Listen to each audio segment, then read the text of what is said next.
Bom dia, alunos. Aqui quem fala é o professor Alisson e hoje a gente vai continuar o assunto que a gente iniciou na semana passada de reprodução sexuada e assexuada em plantas.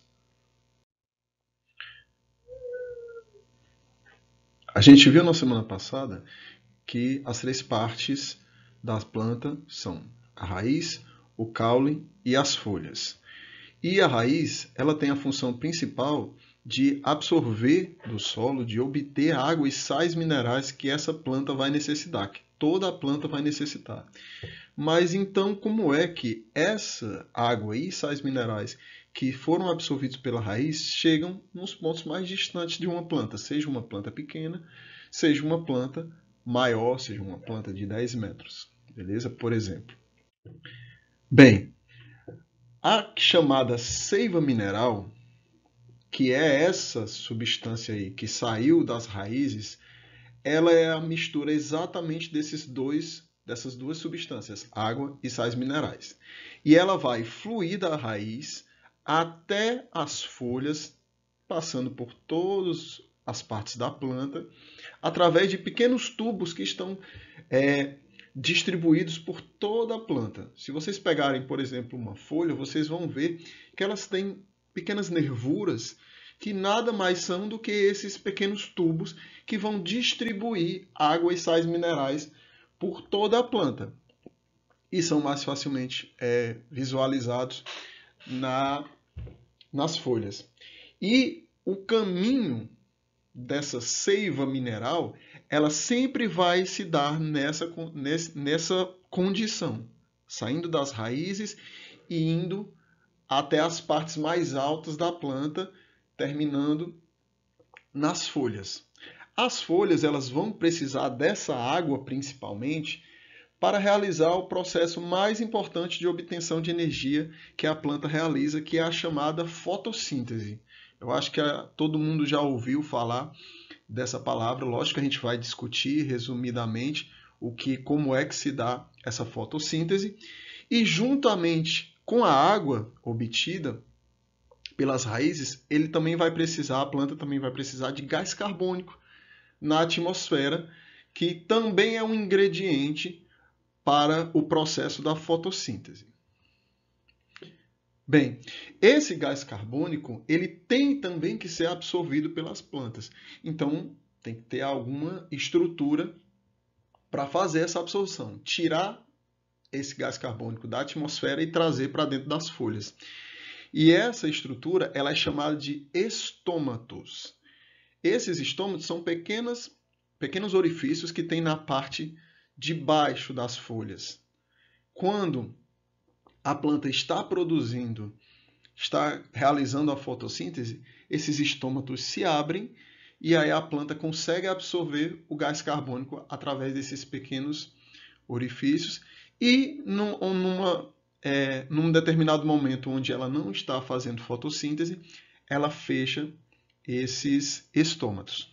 Okay? A gente vai ver no futuro também que esses estômatos têm outras funções importantes para a planta, como, por exemplo, a condição de transpiração, ou seja, a perda de água ou a retenção de água nessa planta. Bem, além dessa água e do gás carbônico que a gente falou, para a fotossíntese ser realizada, tem uma substância na folha, especificamente, que é exatamente essa substância que faz a folha ser verde, que é a chamada clorofila. Ela é crucial, ela é a célula que vai produzir esse processo aí de fotossíntese. Então, vamos aí ver resumidamente como é que ocorre esse processo de fotossíntese. Bem, juntando a luz solar, a gente sabe, né, a fotossíntese precisa de luz solar. Lógico, hoje em dia você também pode usar uma luz artificial, mas a gente está falando da natureza, então luz solar. Mas a água que foi captada nas raízes e foi levada através da seiva mineral até as folhas e o gás carbônico que foi absorvido pelos estômatos. Bem, todos esses três ingredientes aí, juntamente com a clorofila, eles vão sofrer pequenas reações químicas, uma série de reações químicas ordenadas, para produzir dois produtos importantes. O gás oxigênio, que nesse momento, após a fotossíntese, ele vai ser liberado na atmosfera, e açúcar, certo? Glicose, especificamente, como a gente está vendo aí na figurinha. Glicose, resumidamente, o açúcar que a gente conhece. Ok? Então, mais uma vez, luz solar mais água, gás carbônico. A clorofila transforma essas três condições em gás oxigênio e açúcar. Bem, obtido esse açúcar, agora a gente vai fazer o caminho contrário. E aí, ao invés da gente estar falando de uma seiva mineral, a gente vai estar falando da seiva orgânica. O que é a seiva orgânica? A seiva orgânica é a mistura da mesma água que foi trazida até as folhas, só que agora dentro dessa água está também o açúcar produzido na fotossíntese, certo? E aí esse açúcar produzido juntamente com a água, ele também vai fluir por toda a planta, certo? Só que em sentido contrário. Sentido como? Das folhas, passando do caule e indo até as raízes, ok? Por quê? Bem, basicamente é uma troca que a planta faz. A raiz, ela capta a água e os sais minerais, leva até a folha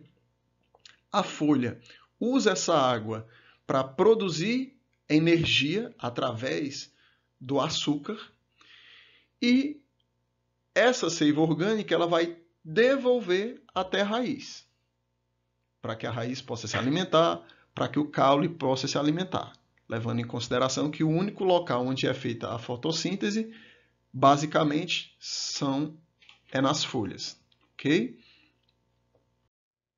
Bem, então, vamos resumir, né? A gente está vendo aí a figurinha, né? Então, nas setinhas azuis da figura, a gente vê o caminho que a seiva mineral faz. Então, água e sais minerais são absorvidos do solo pelas raízes e são distribuídos por toda a planta, sempre nesse sentido. Raiz, caule, folhas, certo? Ocorre a fotossíntese, ocorre a produção de açúcar e aí essa seiva se transforma em seiva orgânica, que é água e açúcar. E aí vai no sentido contrário. Das folhas, passando para o caule e indo para as raízes. Ok? E aí, todo esse açúcar distribuído aí vai servir de alimento para as raízes, vai servir de alimento para o caule, vai servir de alimento para as folhas. Ok? Bem, agora passando para um segundo momento dessa aula, a gente vai descrever como que são classificadas essas plantas. Eu acho que vocês percebem claramente que durante um passeio num parque ou um passeio numa floresta, um passeio na praia, vocês percebem que várias plantas têm características diferentes, têm formas diferentes. Umas são menores, outras são maiores, uma tem o caule mais frondoso, outras têm o caule mais fino, outras apresentam folhas mais frondosas, outros possuem pequenos filetes ou espinhos. Então, você tem uma diferenciação de estruturas muito grande nas plantas. Então, é necessário que formem-se pequenas classificações para diferenciar uma planta da outra e também ajudar a reconhecê-las. São 4 grupos principais aí com que as plantas são classificadas. E a gente vai descrever as características principais de cada um desses grupos. Na aula de hoje, a gente vai discutir só a classificação e o primeiro grupo aí, o grupo das briófitas. Bem, e aí como é que a gente classifica todas as plantas existentes dentro desses 4 grupos? Através de alguns critérios, como por exemplo, um critério do sistema vascular, ou seja, o sistema vascular foi o que a gente falou, se essa planta, por exemplo, tem ou não esses tubos que vão distribuir seiva mineral e seiva orgânica por toda a planta, ou se não tem, a gente vai ver que algumas plantas não têm esse sistema. Se essas plantas, ao se reproduzirem, produzem sementes ou não, e etc. A gente vai ver aí os principais critérios que são utilizados para a classificação das plantas, agora em seguida. Bem, o primeiro critério que a gente vai ver é se essa determinada planta ela possui ou não sistema vascular, ou seja, se ela tem tubos de seiva orgânica e seiva mineral, ok? Então, se ela não tem, ela é chamada de planta avascular. Esse A aí, antes de vascular, significa não, negação. Então, ela é avascular, então ela não tem vasos. Não tem os vasos condutores, os tubos condutores, que vão levar seiva mineral e orgânica pelas plantas, ok? Aqui nesse grupo, a gente vê apenas o primeiro grupo de classificação, que são as briófitas. E para exemplificar aí na figura, a gente vê os musgos, que é aquelas plantinhas onde a gente vê pedras ou então madeiras próximas em decomposição, em ambientes mais úmidos, mais frios, e aí a gente vê pequenas plantinhas fazendo como se fosse uma capa, ok? Esses são os musgos. Normalmente a gente não vê muito aqui no Ceará, porque a gente não tem essa condição tanto de umidade e de regiões mais frias, mas a gente tem ainda alguns exemplos, beleza? Pronto. E do outro lado, a gente tem todo o resto.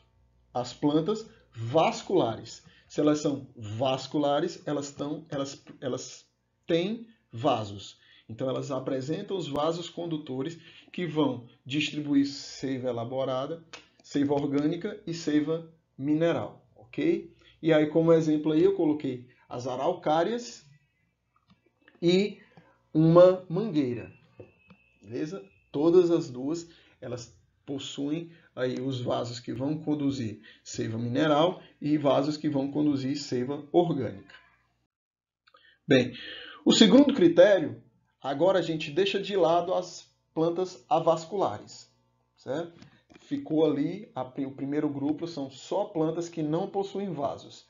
Das plantas que não possuem vasos para frente, todo mundo tem vaso. Então a gente precisa de um novo critério de divisão. E aí a gente vai dividir agora como plantas que produzem ou não sementes. Plantas que se reproduzem ou não por sementes. E aí, primeiro a gente tem as plantas que não se reproduzem por sementes, que são incluídas nos grupos das pteridófitas.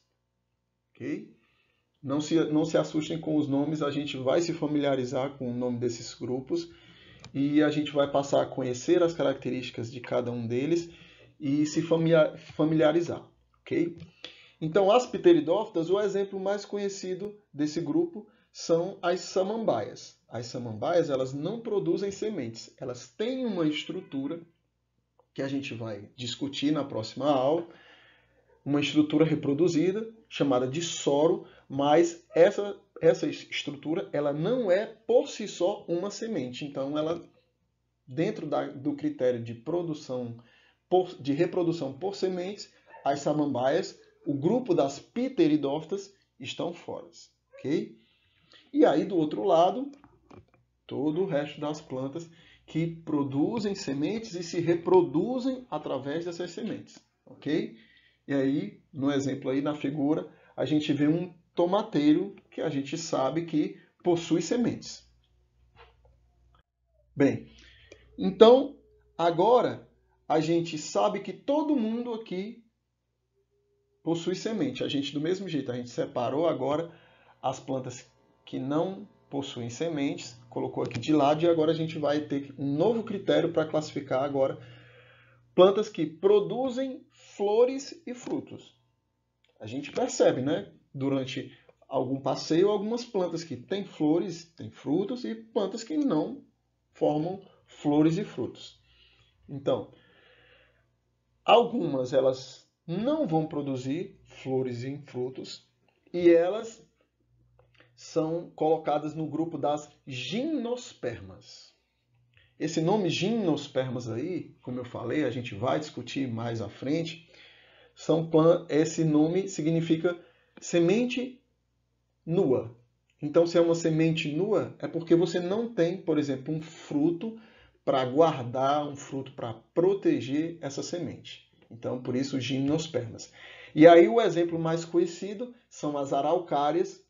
Essa planta, ela está muito presente na região sul, não é presente aqui na nossa região nordeste, mas se vocês não reconhecerem bem as araucárias, outro exemplo muito comum da gente reconhecer pela televisão, pela internet, é o pinheiro de Natal. Então, o pinheiro de Natal, ele também não tem um fruto. Ele produz sim semente, ele se reproduz por semente, mas ele não tem um fruto que cubra essa semente. Ok? A gente vai ver, quando a gente estiver falando de gimnospermas, a gente vai estudar as características mais profundamente. Ok? E do outro lado, todo mundo que tem flor, todo mundo que tem fruto. E aí, mais uma vez, eu coloquei o exemplo da mangueira, a planta que dá a manga. Então, esse grupo aí que forma flor e fruto são as angiospermas. E aí, esse angiosperma, o quarto grupo que a gente vê, são as sementes cobertas. Esse nome angiosperma significa semente coberta. Então, agora sim, agora essa semente ela vai ter ali um fruto para protegê-la e também para doar açúcar, doar substâncias importantes durante o desenvolvimento da planta, né? Durante a germinação dessa semente. Tudo bem? Então, recapitulando aí os 4 grupos, eu sei que foi muita informação, mas basicamente a gente está dando só a iniciação dessa classificação e a gente, como eu falei no início, a gente vai ver as características de cada um desses grupos. Então, a gente tem primeiro o grupo das briófitas aqui. E aí, quais são as características dela? Ela é a mais inicial, ela é a mais primitiva, a que tem menos características. Então, ela não tem sistema vascular, ou seja, ela não tem vasocondutor de seiva, ela não produz semente, não produz flor e não produz fruto. Okay? Então, ela é o primeiro grupo, o grupo mais primitivo. Aí, depois, a gente tem logo em seguida as pteridófitas. Aqui, ó. As samambaias, se lembram lá? Aí elas aqui, elas já possuem sistema vascular, ou seja, elas melhoraram, elas evoluíram em comparação às briófitas. Então agora elas já têm sistema vascular, então elas já levam seiva orgânica e seiva mineral para todos os pontos da planta através de vasos condutores. Mas mesmo assim elas ainda não possuem sementes, elas ainda não possuem flores, ainda não possuem frutos. E aí a gente passa para as gimnospermas. Aí vocês veem aqui mais uma mudança. Agora ela também tem sistema vascular, também tem os vasos, assim como as pteridófitas, mas agora elas possuem sementes. Só que não possuem flores ainda e nem possuem frutos. E aí, por último, o grupo das angiospermas. E aí agora, nas angiospermas, tem todo mundo. Então tem sistema vascular, tem semente, tem flor e tem fruto. Entenderam? Então, automaticamente, cada grupo desse, ele foi criando uma nova característica, ele foi melhorando a sua adaptação, ele foi evoluindo. E aí foram plantas melhores, que se reproduziam melhor, que se desenvolviam melhor e conseguiam melhores estruturas. Então, briófitas, primeiro grupo, pteridófitas, depois gimnospermas e, por último, angiospermas. Ok? Aí, a partir de agora, a gente vai, tanto nessa primeira aula, a gente vai falar só de briófitas, e aí nas aulas subsequentes a gente vai falar de cada um dos grupos. E aí a gente vai se familiarizar como cada característica dessa foi colocada, foi evoluída, e aí entra um novo grupo. Tudo bem? Bem, as briófitas são o grupo das plantas avasculares. Então, a gente sabe que eles não têm vaso condutor. Eles vão conseguir fazer fotossíntese? Lógico. Eles vão conseguir absorver água e sais minerais do ambiente? Lógico. Mas eles não vão ter como distribuir por vasos. Eles não vão ter esses vasos para distribuição. Okay? Então, vamos ver como é que essa planta ela vive, como é que ela se adapta sobre essas condições mais primitivas, né? Já que ela é o grupo mais simples que existe. Bem, aqui estão algumas fotos, como eu mostrei, né? Os musgos eles estão sempre envolvidos aí com regiões mais úmidas, regiões mais frias, ok? Bem, eles são sempre muito pequenos, e aí esse pequeno tamanho vai muito com relação ao fato deles não ter vaso condutor. Então, você não pode ter uma planta muito grande porque não vai ter um vaso para levar, por exemplo, a água lá para o alto, do mesmo jeito que não vai ter como fazer seiva orgânica e trazer o açúcar até as raízes. Então, essa pequena planta ela não pode se desenvolver, ela não pode ficar muito grande, certo? Ela não apresenta flor, não apresenta fruto e não apresenta semente, ok? Então, ela tem que ter, lógico, uma forma de reprodução e ela vai se reproduzir através de algumas estruturas chamadas de esporos. Okay? Esses esporos, eles são umas pequenas estruturazinhas esféricas que elas estão ali guardadas numa estrutura específica da planta e elas vão se dispersar pelo vento, ou então, já que está no ambiente úmido, pela água, e aí vai encontrar uma nova planta. A gente vai ver especificamente, certo? Então, ó, eu peço para vocês olharem essa figura aqui, ó, a figura da estrutura de um musgo. Ela não vai ter uma raiz como uma planta mais desenvolvida, ela não vai ter um caule mais desenvolvido e ela também não vai ter folha. Na verdade, ela vai ter estruturas mais primitivas que são parecidas com uma raiz, parecidas com um caule, parecidas com folhas. Okay? Então, ela não vai ter uma raiz, mas ela vai ter um rizoide. Entendeu? Então, esse rizo aí já dá para vocês se lembrarem sobre raiz. Da mesma forma, elas não vão ter um caule, elas vão ter um cauloide. Cauloide. Então, se lembra de caule, né?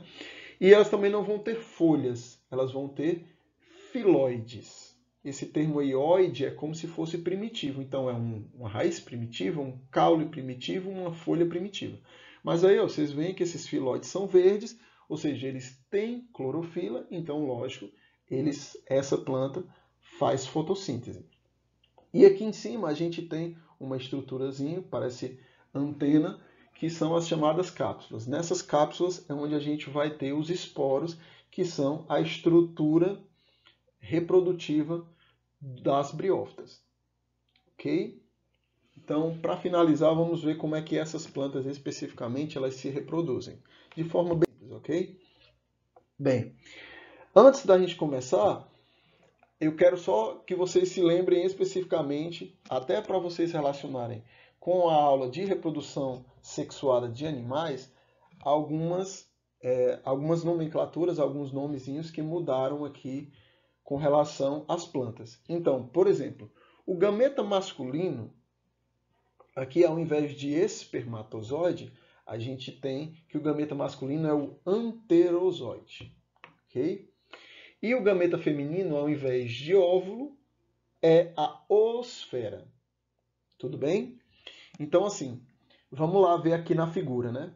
A gente vê, por exemplo, esse primeiro musgo aqui, e ele liberou aí esses anterozoides na água, ok? Como tem ali uma região mais úmida, tem ali pequenas gotículas que acabam encontrando uma planta e outra, ou então esses anterozoides eles podem se dispersar e eles vão entrar em contato com a oosfera, ou seja, com o óvulo de outra plantinha que está próxima ali, de outro musgo que está próximo, ok?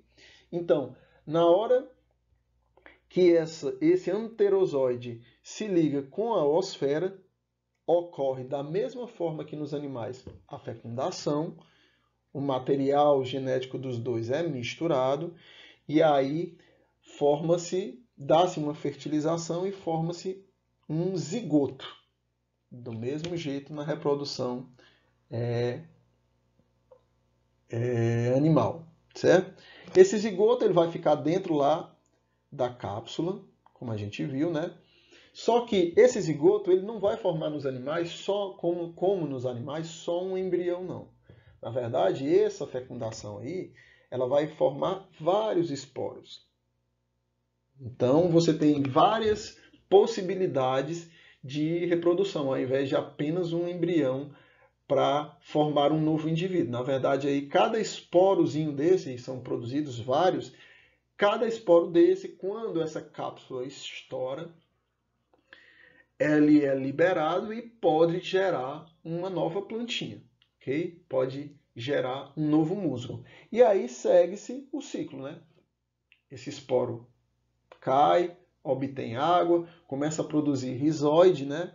Se lembra as raízes primitivas, e aí vai formando os filóides e dá origem ao novo musgo. E assim sucessivamente, ok? Então, gente, a nossa aula termina aqui. Eu espero que vocês tenham entendido. A atividade de vocês está colocada juntamente aí. Então, espero que vocês tenham gostado da aula. Desejo um bom dia para vocês, bons estudos e qualquer dúvida, só entrar em contato. Ok, gente? Obrigado, bom dia.